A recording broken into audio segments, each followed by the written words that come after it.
Hello everyone. मैं इस video में मैथ का एक सिंपल सा टॉपिक पढ़ाने जा रही हूँ जो कि है ट्रिग्नोमेट्री। और ट्रिग्नोमेट्री जो होता है रिलेशनशिप बताता है साइड लेंथ और ट्रायंगल के एंगल के बीच में।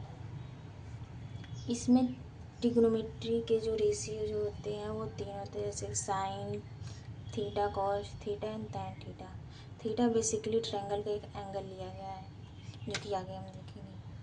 इसमें जो होता है राइट एंगल ट्रायंगल होता है जो कि ट्रायंगल की सबसे लंबी साइड होती है, और ये साइड और एंगल के बीच में रिलेशनशिप बताती है। बेसिकली ट्रिग्नोमेट्री में हम एंगल और ट्रायंगल के बीच में रिलेशन ही पढ़ते हैं।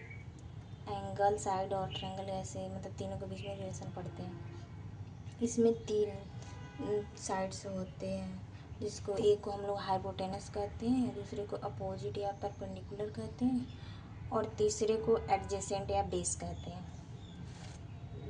हाइपोटेनस वो होता है जो 90 डिग्री के सामने वाली सबसे लंबी साइड होती है, उसको हाइपोटेनस कहते हैं। ट्रायंगल में शो किया गया है जैसे हाइपोटेनस। और दूसरा अपोजिट या परपेंडिकुलर होता है, जैसे हिंदी में लंब कहते हैं। अपोजिट जो कि एंगल के सामने वाली जो साइड होती है। और तीसरा एडजेसेंट या बेस कहते हैं, जो कि राइट एंगल ट्रायंगल होता है उसके जस्ट बिलो वाली जो साइड होती है उसे एडजेसेंट या बेस कहते हैं, उसे हिंदी में आधार कहते हैं।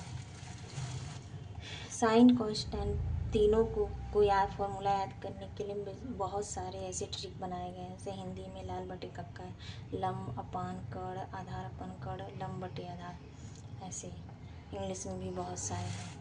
तो जो साइन थीटा का फॉर्मूला होता है वो होता है perpendicular upon hypotenuse. Cos theta का जो होता है बेस अपन हाइपोटेनस। और टैन थीटा का होता है परपेंडिकुलर अपन बेस। इंग्लिश में इसकी ट्रिक है, साइन का होता है SOH, कॉस का होता है CAH, टैन का होता है TOE।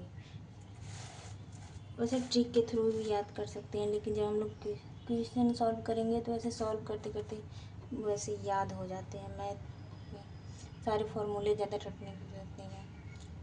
तो साइन का होता है अपोजिट, यस से साइन, ओ से अपोजिट, एच से हाइपोटेनस। वैसे कॉस में C से कॉस, A से एडजेसेंट, H से हाइपोटेनस। तो यस से साइन के लिए अपोजिट अपन हाइपोटेनस, कॉस के लिए एडजेसेंट अपन हाइपोटेनस, टैन के लिए अपोजिट अपन एडजेसेंट।